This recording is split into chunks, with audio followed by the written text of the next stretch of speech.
तो स्वागत करता हूं आप लोगों का आज की नई कक्षा में। और आज की टॉपिक है मानव शरीर की संरचना। एक महत्वपूर्ण विषय है ये आपके प्रतियोगी परीक्षाओं के दृष्टिकोण से। मैं उम्मीद करता हूं कि आपको हमारी जो भी वीडियोज़ है आप उन्हें पूरी तरीके से देख रहे होंगे। और इसी आशा विश्वास के साथ मैं आपको पुनः एक नई टॉपिक के साथ जोड़ रहा हूं। और मैं ये मान के चलता हूं कि मैं आपको ज़्यादा से ज़्यादा बताने का प्रयास करता हूं और आप भी उसे एक बेसिकली आप बहुत ही मेहनत से पूरा शेड्यूल बना करके अपनी कॉपी पर नोट करने का प्रयास करें। तो आइए जुड़ते हैं एक बहुत ही महत्वपूर्ण टॉपिक मानव शरीर की संरचना, जो हमने आपके सामने उल्लिखित कर रखा है। इसका ठीक मसला ये है कि जहाँ से बहुत से प्रश्न हमारे सामने आ ही जाते हैं। एक तो सबसे पहली बात, हम लोगों ने ये बहुत बार आपस में बात की होगी और इस बात तक निष्कर्ष तक जरूर पहुँचे होंगे कि मानव शरीर की सबसे सूक्ष्म इकाई क्या है।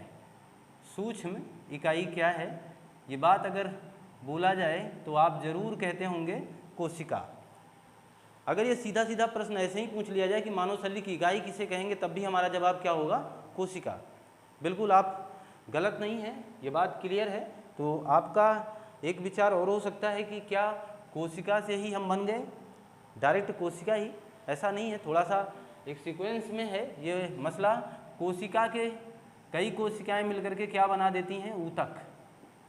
इस बात को ध्यान दीजिए, यानी कई कोशिका, जब कई कोशिकाएं मिलेंगी तो बन जाएगा क्या, ऊतक बन जाएगा। और जब कई ऊतक मिलेंगे, ये सीक्वेंस चल रहा है, यानी ढेर सारे ऊतक मिलें आपस में, यानी ऊतक प्लस प्लस प्लस ढेर सारे ऊतक मिल जाएं।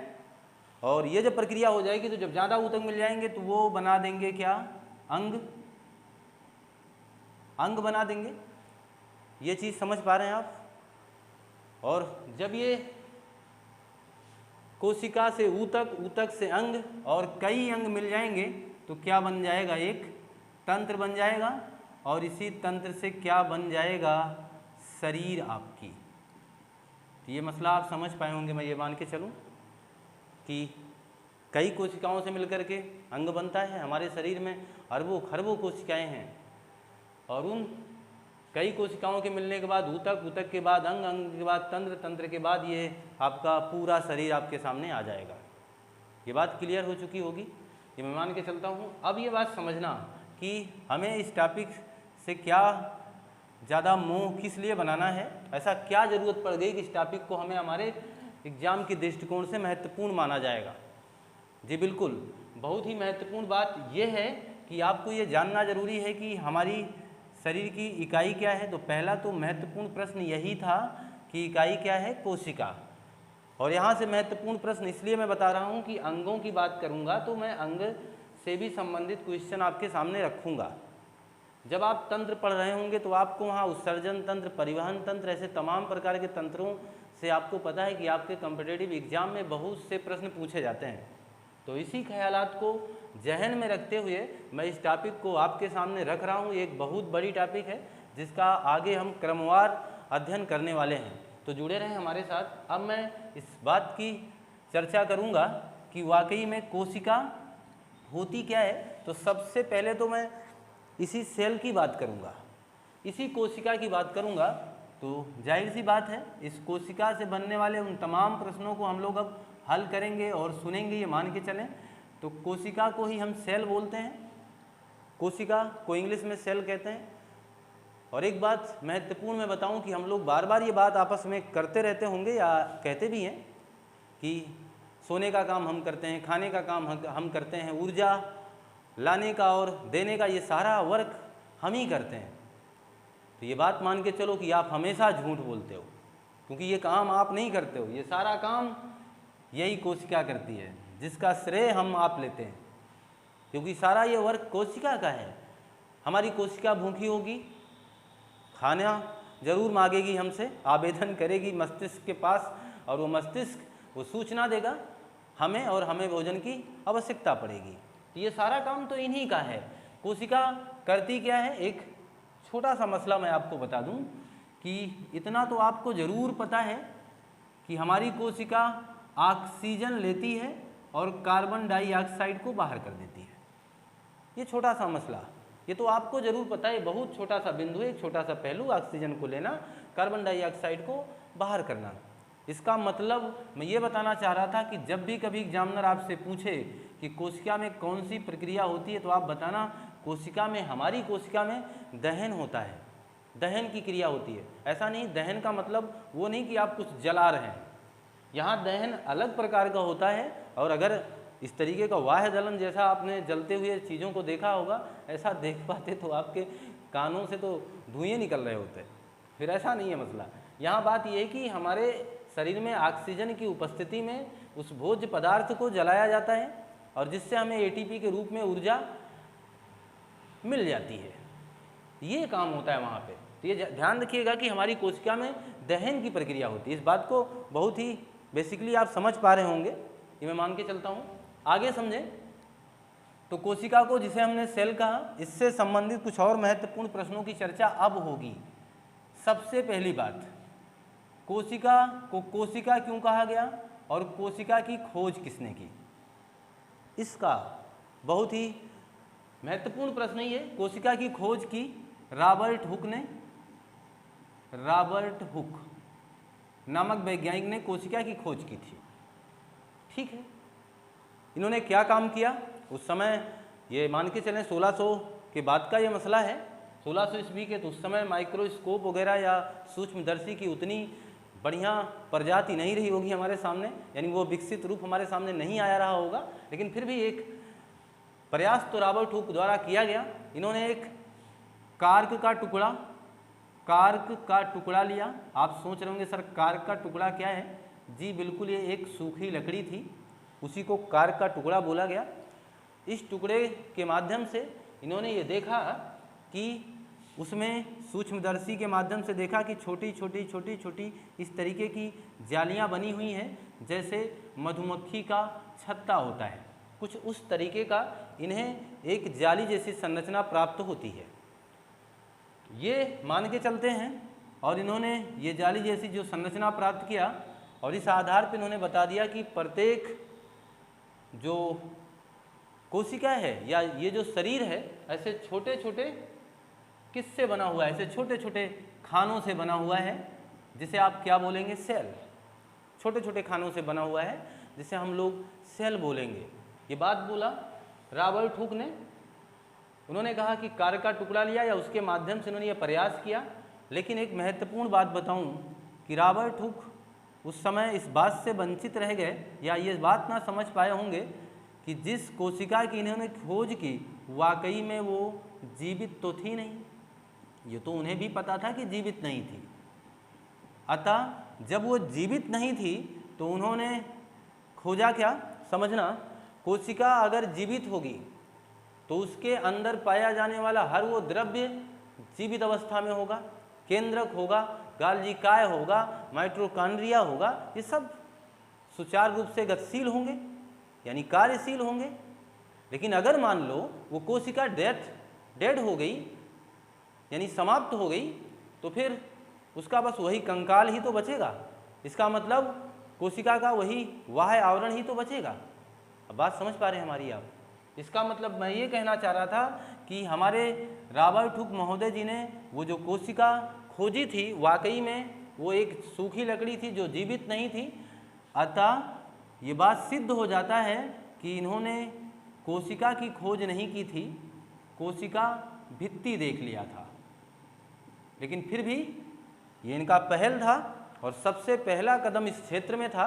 इसलिए आज भी जब भी अगर आपसे क्वेश्चन पूछा जाए कि कोशिका की खोज किसने की थी, तो आज भी आपका उत्तर रॉबर्ट हुक ही होना चाहिए। जबकि मैं ये क्लियर कर चुका हूँ कि रॉबर्ट हुक ने उस समय जो कोशिका देखी थी वाकई में वो पूरी कोशिका ना होकर के मात्र कोशिका भित्ति देखी थी।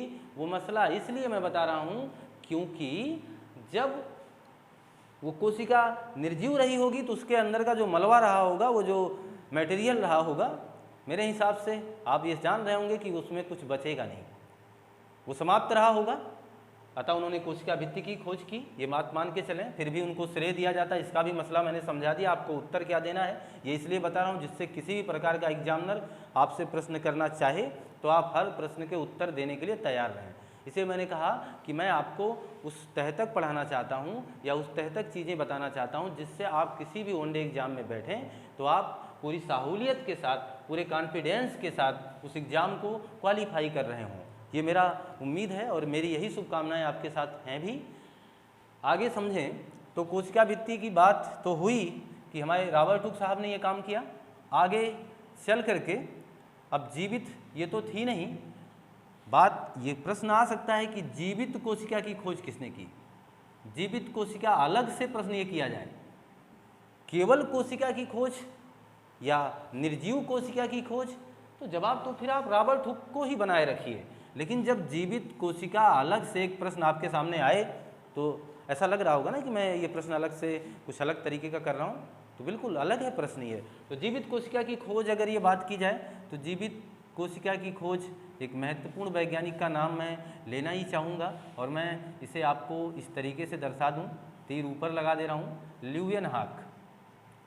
ल्यूवेनहॉक नामक वैज्ञानिक थे। इन्होंने जीवित कोशिका देख ली, सूक्ष्मदर्शी के सहायता से इन्होंने क्या देख लिया, जीवित कोशिका देख ली इन्होंने। ल्यूवेनहॉक जी ने जीवित कोशिका देखी।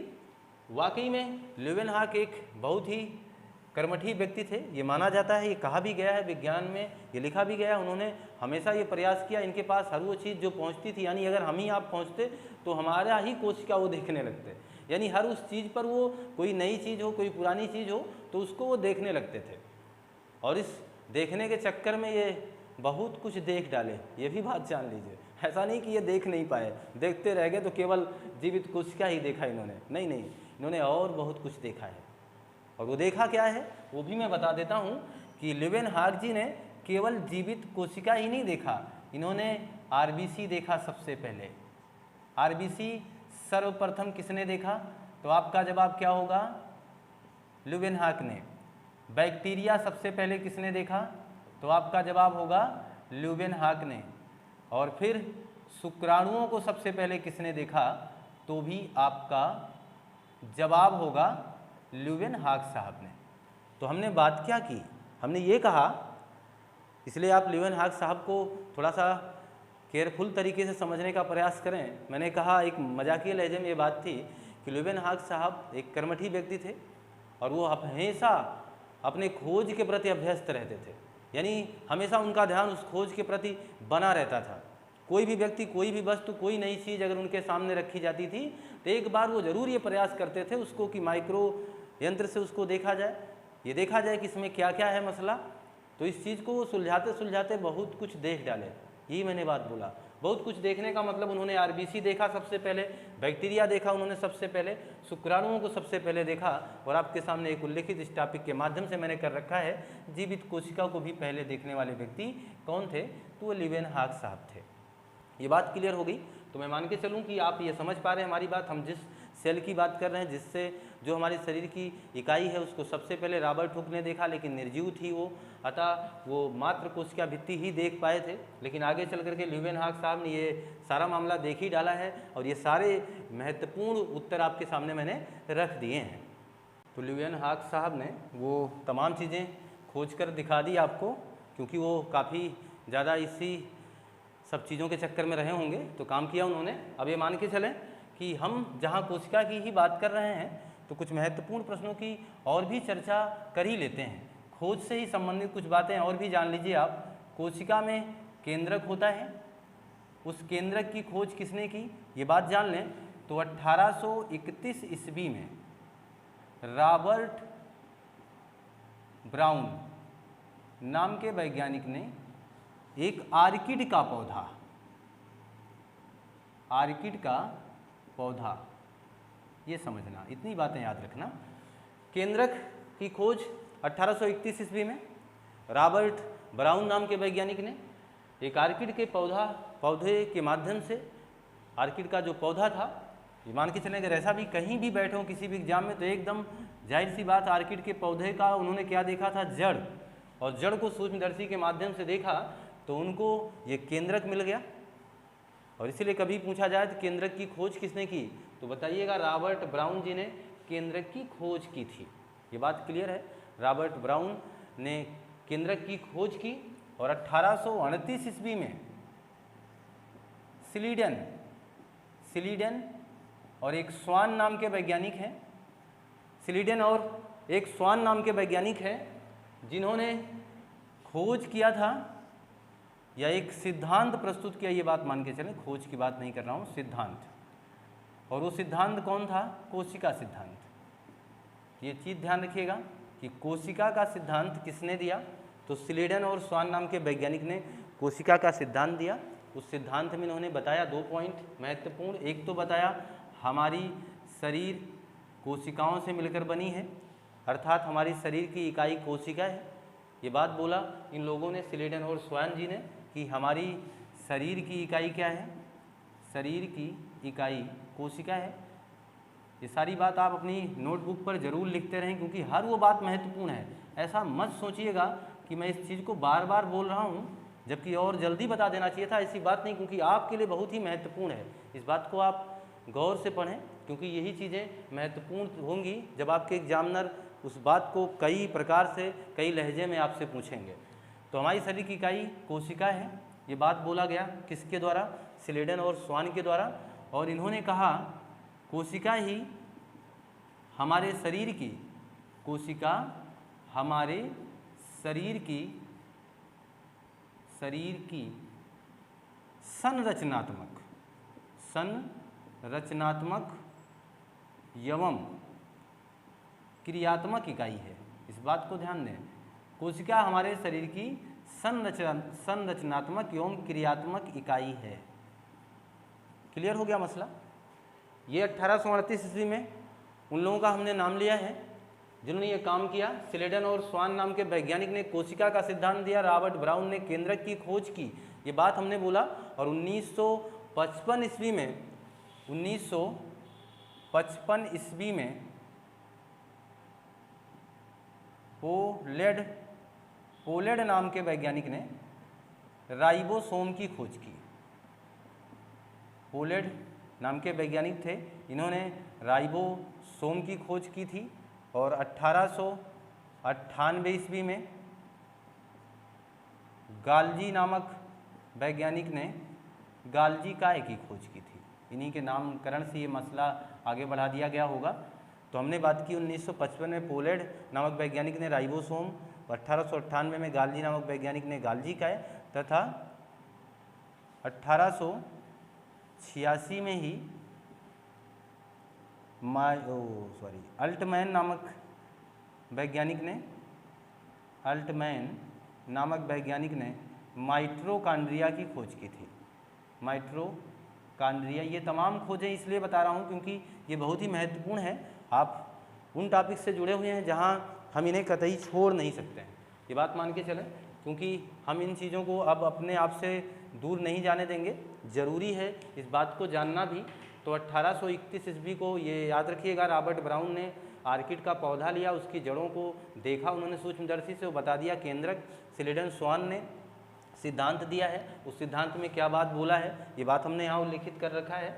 1955 में पोलेड ने राइबोसोम की खोज की, 1898 में गाल्जी ने गाल्जी काय की खोज की, 1886 में अल्टमैन ने माइटोकॉन्ड्रिया की खोज कर डाली। ये महत्वपूर्ण पहलू आपके सामने है, आप इसे नोट कर लें। अब ये बात मान के चलें कि खोजों से जो ये संबंधित प्रश्न पूछे जा सकते हैं वो आपके सामने उल्लिखित मैं कर चुका हूँ। और अब हम ये मान के चलें कि हमें जानना पड़ेगा कि कोशिका का अगला टॉपिक क्या होगा। तो कोशिका के प्रकार, ये महत्वपूर्ण टॉपिक यह भी है, यहाँ से प्रश्न बन सकता है।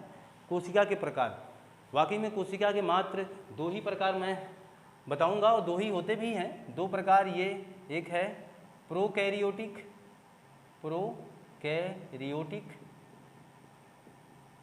और एक होता है यूकैरियोटिक कोशिका। दोनों साथ साथ इसलिए लिख रहा हूँ क्योंकि दोनों में मैं तुलनात्मक बातें करूँगा। यूकैरियोटिक कोशिका, समझिएगा ज़रा इस बात को।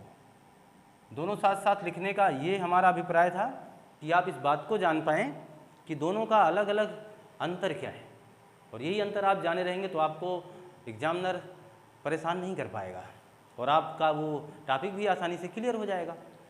तो प्रोकैरियोटिक यूकैरियोटिक में मतलब पहली तो बात मैं आपको इतना ही बता दूं कि यू का मतलब, एक ट्रिक का मसला समझ लो, यू का मतलब आप, और प्रो का मतलब बहुत पहले की, बस इतना समझ लें। ये एक इसका अर्थ नहीं बता रहा हूँ मैं, ये ट्रिक है कि जहाँ यू लिखा है, यू का मतलब जिससे हम भूलें ना, इसकी तुलना हम लोग अपने आप से कर लें, और ये जो प्रोकैरियोटिक लिखा है इसकी तुलना हम बहुत पहले से कर दें। इतना तो मुझे लगता है ये टॉपिक हमें सिखाई जाएगी। तो समझना जरा, प्रोकैरियोटिक का मतलब आदिम कोशिका, आदिम कोशिका, आदिम कोशिका का मतलब हुआ बहुत ही पुरानी। यूकैरियोटिक का मतलब आज की कोशिका या अब की कोशिका। ये मैं ट्रिक आपको बता रहा हूँ इस चीज़ को जानने का। आदिम कोशिका, अब की कोशिका, इतना समझना जरा। आदिम कोशिका का मतलब बहुत पहले, अगर मैं ये हम लोग ये बात सोचें करोड़ों वर्ष पहले क्या हमारा अस्तित्व रहा है धरती पर, जितना हम लोगों को जानकारी उस हिसाब से तो हम ये कह देंगे दावे के साथ, नहीं, हम लोगों का अस्तित्व करोड़ों वर्ष पहले नहीं था। हम लोग इतने दिन पहले नहीं आए, तो यहाँ पर ना पेड़ पौधे थे, ना कोई जीव थे, बहुत ही सूक्ष्म लोगों का विकास सबसे पहले हुआ। जैसे आप कह सकते हैं अमीबा आया होगा, बैक्टीरिया आया होगा, ये चीज़ अमीबा, बैक्टीरिया, ये जो बात कर रहे हैं आप, ये बहुत ही पहले विकसित हुए होंगे। एक कोशिकीय जीव ये हैं, और फिर आप कह सकते हैं कवक कह सकते हैं। इन लोगों की जो बात कर रहे हैं जो बहुत ही सूक्ष्म हैं। अच्छा, दूसरी बात समझ लो कि हमने इस ट्रिक के माध्यम से आपको बताया ये आदिम है। आप एक महत्वपूर्ण बात और आप जान सकते हैं कि प्रोकैरियोटिक कोशिकाओं को आप कभी भी नंगी आंखों से नहीं देख सकते। नंगी आंखों का मतलब हमारी आंखें नंगी हैं, हम इनमें कुछ लगाएंगे तो हमें ये नज़र आएंगे, अर्थात हम यहाँ लगाएंगे जब सूक्ष्मदर्शी माइक्रोस्कोप, तब हम इन्हें देख पाएंगे, तब हम इन्हें देख पाएंगे। ये बात समझना। और एक महत्वपूर्ण बात, ये आपके सामने माइक्रोस्कोप की बात हमने कर ली है, तो मैं आपसे जानना चाहता हूँ माइक्रोस्कोप में कौन सा लेंस लगा होता है? माइक्रोस्कोप में कौन सा लेंस लगा होता है? और ये बात ध्यान रखना, महत्वपूर्ण बात इसलिए मैंने यहाँ चिन्हित कर ली क्योंकि मैंने माइक्रोस्कोप का नाम लिया। माइक्रोस्कोप या इंडोस्कोप या फिर टेलीस्कोप या कोई भी प्रकाशिक इंस्ट्रूमेंट हो, या कोई भी प्रकाशिक इंस्ट्रूमेंट हो, यानी कोई भी प्रकाशिक ऐसा सिस्टम बनाया गया हो जिसके माध्यम से आप किसी चीज़ को देख रहे हो, तो पक्की बात ध्यान देना, ये कतई मत भूलिएगा। आज के बाद आप कभी भी ये भूलिएगा नहीं कि माइक्रोस्कोप आदि तमाम इन जो प्रकाशिक इंस्ट्रूमेंट है आपको रटने की ज़रूरत नहीं है। एक बार जान लीजिए इसमें क्या प्रयोग किया जाता है, उत्तल लेंस का ही प्रयोग होता है, इस बात को याद रखिएगा।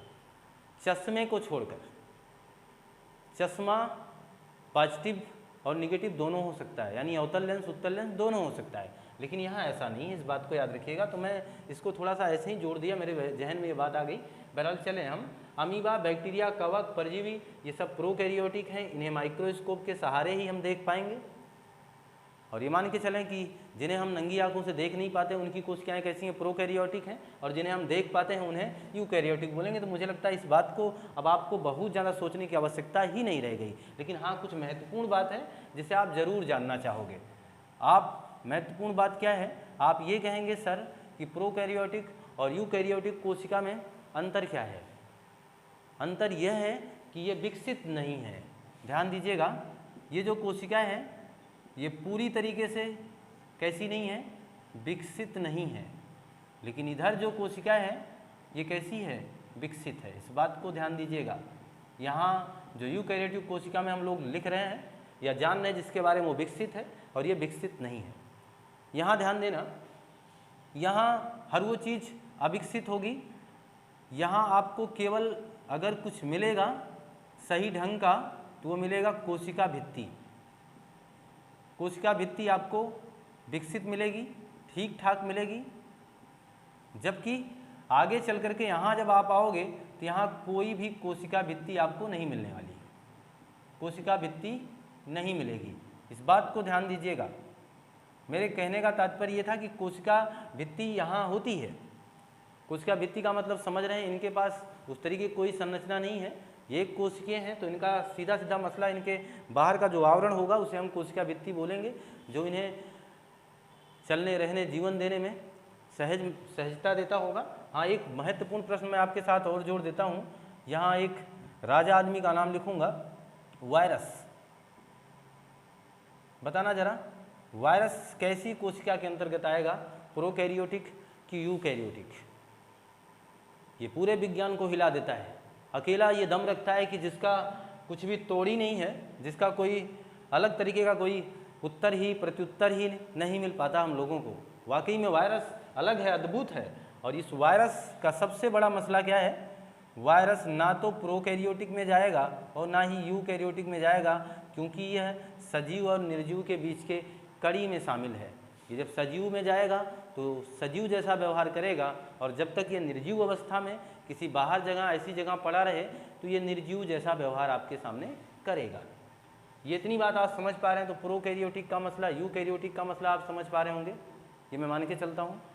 दूसरी बात समझिएगा कि अगर हमने कहा कि विकसित नहीं है, कोशिका भित्ति विकसित नहीं है, और ये विकसित है, कोशिका भित्ति नहीं मिलेगी।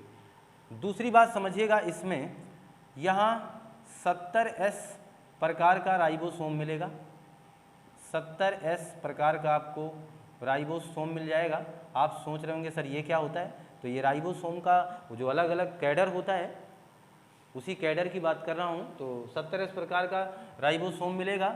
यहाँ जो राइबोसोम होगा वो 80S प्रकार का राइबोसोम होता है आपके यूकैरियोटिक कोशिकाओं में। ये चीज़ ध्यान दीजिएगा। तो हमने ये बात जो बोला महत्वपूर्ण जो था, विकसित नहीं था, कोशिका भित्ति विकसित नहीं है। एक प्रश्न आपसे पूछा जा सकता है, एग्जामिनर कर भी सकता है, किस तरीके का प्रश्न, वो कह सकता है कि निम्नलिखित में से बताना जरा कि कहाँ पर कोशिका भित्ति नहीं पाई जाएगी, और विकल्प वो देगा आपके सामने कुछ इस तरीके से। जैसे उसने लिख दिया बैक्टीरिया, उसने लिखा नीले हरे शैवाल, नीले हरे शैवाल, और उसने लिख दिया कवक, और उसने लिख दिया गीदड़। और ये 4 विकल्प उसने दे दिया आपको, और चारों विकल्प में उसने पूछा किसमें कोशिका भित्ति नहीं होगी। इस बात को ध्यान दें, कोशिका भित्ति नहीं मिलेगी। तो जब ये पूछेगा कि कोशिका भित्ति कहाँ नहीं पाई जाएगी, तो आपका जवाब इसमें से किसी एक को देना है कि बैक्टीरिया होगा, कि नीले हरे शैवाल होंगे, कि कवक होंगे, कि गीदड़ होंगे। तो आपको पता चल ही गया होगा, क्योंकि हमने अभी आपसे कहा कि इन सब के पास कोशिका भित्ति विकसित होती है, लेकिन आगे चल कर के आपको कोशिका भित्ति मिलने वाली नहीं है। कोशिका भित्ति कहाँ नहीं मिलेगी, आपको इस जानवर में नहीं मिल पाएगी, गीदड़ में नहीं मिलेगी। अतः ये विकल्प हमारा अब सही मान लिया जाएगा। इस बात का अवलोकन और आकलन आप कर पा रहे होंगे, तो आप इसे नोट कर लें। इस बात को मैं मान के चलूँ कि कोशिका भित्ति नहीं मिलेगी, ये मसला आप समझ पाए होंगे कि बैक्टीरिया, नीले हरे शैवाल, कवक और गीदड़, ये चीज़ जो हमने लिख रखा है, इसका मसला आपको समझ में आया होगा। यहाँ से एक प्रश्न आपको मैं और बता देना चाहता हूँ कि नीले हरे शैवाल जो होते हैं, सच में ये शैवाल ना हो करके एक बैक्टीरिया, इस बात को ध्यान देना, साइनो बैक्टीरिया इसे बोला जाएगा, नीले हरे शैवाल को। और अगर केवल शैवाल आया होता तो हम उसे यूकैरियोटिक मानते, अर्थात उसमें कोशिका भित्ति हम लोग नहीं बताते। इस बात को समझ पा रहे हैं आप कि अगर शैवाल की बात की होती, केवल शैवाल होता, तो हम उसे यूकैरियोटिक मान लेते। लेकिन नीले हरे शैवाल जो लिखने का मतलब हमारा अभिप्राय था, वह एक प्रकार का साइनो बैक्टीरिया है। कुछ करने की आवश्यकता आपको नहीं, बस इतना समझ लीजिए कि प्रोकैरियोटिक और यूकैरियोटिक कोशिका में बस इतना अंतर है, वो अविकसित है, पुरानी कोशिकाएं हैं, और अब ये विकसित कोशिकाएं हैं, बड़े बड़े जीवों में हैं, वो सूक्ष्मदर्शी से देखने वाले जीव हैं। तो हमने आपको अंतर समझा दिया है, मैं आशा करता हूँ कि आप उसे अच्छे ढंग से समझ भी पाए होंगे। अब मैं बात कर लेता हूँ एक महत्वपूर्ण टॉपिक पर, पादप कोशिका, और एक तरफ लिख दे रहा हूँ कि जंतु कोशिका। ये भी तो कोशिका के 2 प्रकारों में शामिल हो गए, पादप कोशिका और जंतु कोशिका। वो जो 2 प्रकार हमने बता दिया कि प्रोकैरियोटिक, यूकैरियोटिक कोशिका, वो विकास के आधार पे हैं, और ये आपके जीव के आधार पे हैं कि पादप कोशिका अलग रख दी जाए और जंतु कोशिका अलग रख दी जाए। ये बात आप समझ पा रहे होंगे। तो पादप कोशिका में क्या क्या फैसिलिटी होगी और जंतु कोशिका में क्या क्या व्यवस्था होगी, इस बात को जानें। अगर मैं आपसे कह दूं कि यह एक पादप कोशिका है, और यह एक जंतु कोशिका है। तो समझना जरा, जो ये पादप कोशिका होगी, पहली बात तो यही चीज़ यहीं से समझना शुरू कर दें हम लोग। ये जो इसका बाह्य आवरण होगा इसे हम कोशिका भित्ति बोलेंगे, कोशिका भित्ति। इसका मतलब 100% ये क्लियर बात होगी कि यहाँ कोशिका भित्ति उपस्थित है। लेकिन यहाँ जो ये जो मसला है, ये कोशिका भित्ति ना होकर के एक जाली जैसा संरचना है, कोशिका जाली कह सकते हैं उसे, या आप उसे कोशिका का एक पारदर्शी झिल्ली कह सकते हैं। तो ये जो लास्ट इसका जो स्टेज है, ये यहाँ इसका मतलब ये है कि मैं ये कहना चाहूँगा कि कोशिका भित्ति अनुपस्थित है। यहाँ पे कोशिका भित्ति नहीं है, इस बात को ध्यान देना। यानी जंतु कोशिका में कोशिका भित्ति नहीं है, परंतु पादप कोशिका में कोशिका भित्ति है। समझना, ये जो कोशिका भित्ति है, ये मसला यहाँ लिख रहा हूँ, ये कोशिका भित्ति सेलुलोज की बनी है, सेलुलोज की बनी होती है। समझ पा रहे होंगे मैं क्या कह रहा हूँ कि कोशिका भित्ति सेलुलोज की बनी है, और ये सेलुलोज का काम क्या है, इसको कठोरता प्रदान करती है। तो आप जरा ध्यान दे रहे होंगे कि आप जब भी किसी पौधे का बाह्य त्वचा देखेंगे, बाह्य आवरण देखेंगे, वाकई में वो बहुत ही कठोर होगा और कैसा होगा, निर्जीव होगा, वहाँ पर जान नहीं होगी। ऐसा सजीव में भी मसला है। हम जहाँ घिस घिस करके पाउडर और क्रीम लगाने का प्रयास करते हैं, सच में वहाँ जान होता ही कहाँ है, इसीलिए तो लगाने की आवश्यकता पड़ती है। कभी आपने अपने जीभ पर साबुन मला है क्या? जानते हो क्यों?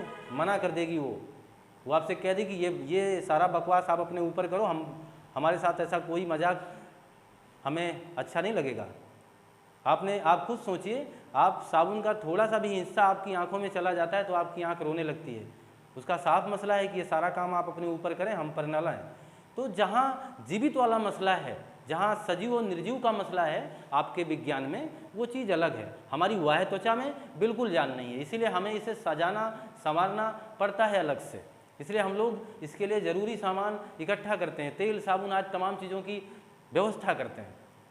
और सच पूछो तो बाह्य त्वचा जहाँ जान नहीं है वो आपको मना भी नहीं कर सकती, जो मर्जी सो करो। इसलिए आदमी पता नहीं क्या क्या लगा डालता है वहाँ पे, और बाह्य त्वचा कुछ बोल नहीं पाती बेचारी, जबकि अन्य किसी भी जगह ऐसी संभावना नहीं थी। तो ये निर्जीव है, सेलुलोज है, कठोरता है इसके अंदर, ये बात ध्यान दें। यहाँ जो केंद्रक होगा, इस चीज़ को समझ लीजिए आप, क्योंकि कितना आप लिखोगे, यहाँ जो केंद्रक होगा वो थोड़ा सा किनारे होता है, जबकि जंतु कोशिका का केंद्रक बिल्कुल बीच में होगा। समझ पा रहे हैं आप? केंद्रक की खोज अभी हमने बता दिया, रॉबर्ट ब्राउन जी ने 1831 ईस्वी में किया। मैं उसी केंद्रक की बात कर रहा हूँ।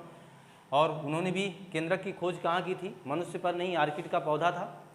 ये बात आप समझ पा रहे हैं, पौधे में ही खोजा था। तो उन्होंने भी केंद्रक को कुछ इसी रूप में देखा रहा होगा। केंद्रक एकदम कोशिका के किनारे लगभग चला जाता, वो इस वजह से क्योंकि यहाँ पर पादप कोशिका में जो रिक्तियाँ होती हैं ये बड़ी बड़ी होती। इस बात को ध्यान देना, कभी भी पूछ लिया जाए कि रिक्तियाँ बड़ी कहाँ होती हैं, तो आप बताना रिक्तियाँ बड़ी होती हैं किसमें? पादप कोशिका में। और यहाँ पर जो रिक्तियाँ होंगी वो कैसी होंगी? छोटी छोटी होंगी। ये चीज़ ध्यान देना कि जंतु कोशिका में रिक्तियाँ छोटी छोटी होती हैं, जबकि पादप कोशिका में वही रिक्तियाँ बड़ी बड़ी होती हैं। दूसरा क्वेश्चन कर सकते हैं हम आपसे, और अगर हम ये कहें कि जंतु कोशिका के अपेक्षाकृत पादप कोशिका में केंद्रक किनारे होता है, इसका कारण क्या है? तो इसका कारण आप बताइएगा। इसका कारण है क्योंकि यहाँ पर रिक्तियाँ बड़ी होती हैं, जिसकी वजह से केंद्रक दूसरी तरफ चला जाता है या किनारे की तरफ चला जाता है। इस बात को ध्यान दे रहे हैं आप? तो मैंने कहा कि ये पादप कोशिका का ये जो मसला है, ये जंतु कोशिका का जो प्रक्रिया चल रहा है, इसको समझना। अब इसमें हमने कहा यहाँ पर हरित लवक पाया जाएगा। जो महत्वपूर्ण अंतर है, जहाँ से क्वेश्चन बनता है, मैं उसी पर विचार विमर्श कर रहा हूँ। यहाँ हरित लवक पाया जाएगा, लेकिन आपकी जंतु कोशिका में हरित लवक अनुपस्थित होगा। ये चीज़ ध्यान देना। हाँ, एक महत्वपूर्ण क्वेश्चन भी हमारे पास आ ही गया है, अब दिमाग में बन चुका है। मैं उस चीज़ को अभी आपके सामने रखूँगा। बहरहाल फिर भी इतनी बात समझ लें कि हरित लवक यहाँ होता है, हरित लवक यहाँ नहीं होता है। हरित लवक जो है, जिसे हम पर्णहरिण कह सकते हैं, जिसे हम क्लोरोफिल कह सकते हैं, इनकी वजह से क्या होता है आपको पहले से पता है कि क्लोरोफिल के कारण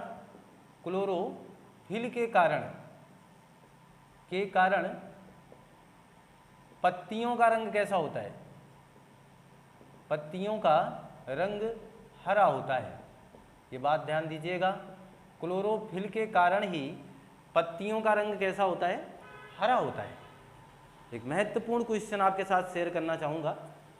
वो क्वेश्चन क्या है कि किसके कारण पत्तियों का रंग पीला हो सकता है या कुछ नारंगी जैसा दिखता है? ये सब मसला किसके कारण है? जरूरी नहीं कि वो रोगी हो, लेकिन अगर वो रंग दिख रहा है, आप देख रहे होंगे किसी पौधे में कुछ पत्तियां पीली दिखती हैं, कुछ पत्तियां हल्का लाल कलर की होती हैं, कुछ हरी दिखती हैं। ये मसला क्या है? तो पीला, ये हरा वाला तो जान ही गए हम, तो इसको बता दीजिएगा कैरोटीन के कारण। कैरोटीन के कारण ही ये ऐसा होता है। लगे हाथ एक प्रश्न और आपको याद करा सकता हूँ कि दूध का रंग, जो आपका गाय का दूध आप देखे होंगे तो पीला आपको हल्का दिखता है, ऐसा क्यों होता है?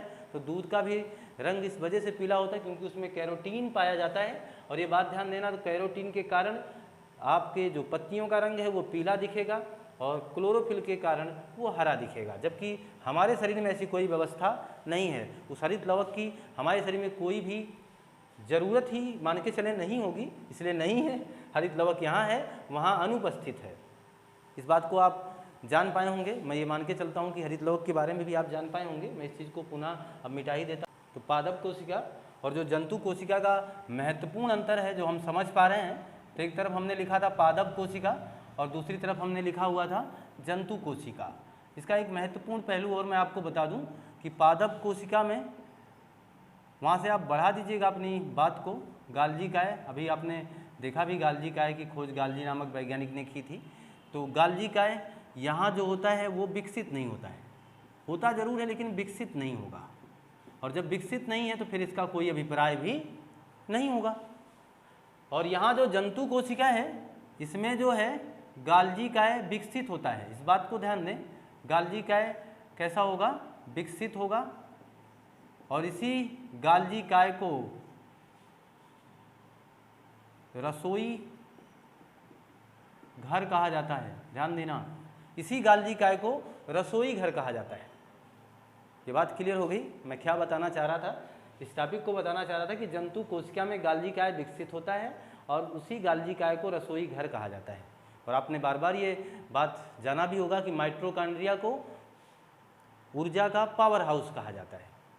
ऊर्जा का पावर हाउस किसे बोलते हैं?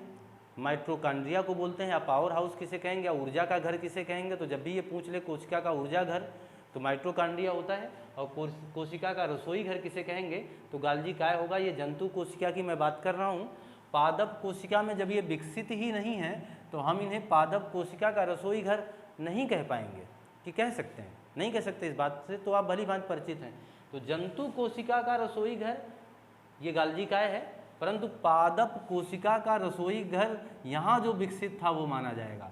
तो पादप कोशिका का रसोई घर किसे कहेंगे? इस बात को याद रखिएगा। पादप कोशिका का रसोई घर हम लोग हरित लवक को बोलने वाले हैं। मैं मान के चलूँ ये बात आप समझ पाए होंगे। मैं आपसे अब ये मान के चलें कि अगर ये क्लास आपको बेहतर लग रही हो तो मेरा रिक्वेस्ट आपसे हमेशा बना रहता है। और ध्यान दें, एक मैं आपसे इस क्लास से विदा लूँ इसके पहले मैं आपके सामने एक महत्वपूर्ण क्वेश्चन रखना ये चाहूँगा कि पौधे श्वसन में कौन सी गैस लेते हैं? श्वसन में कौन सी गैस लेते हैं? यानी हमारी तरह जब हम श्वसन करते हैं तो हम कौन सी गैस लेते हैं? ऑक्सीजन और कार्बन डाइऑक्साइड को छोड़ते हैं।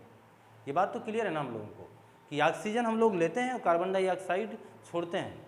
ऐसी दशा में पौधे कौन सी गैस लेते हैं? उसमें विकल्प ऑक्सीजन, कार्बन डाइऑक्साइड, तीसरा चौथा विकल्प मैं इसलिए नहीं बनाना चाहता हूँ क्योंकि आप इससे कहीं ज़्यादा समझदार हैं।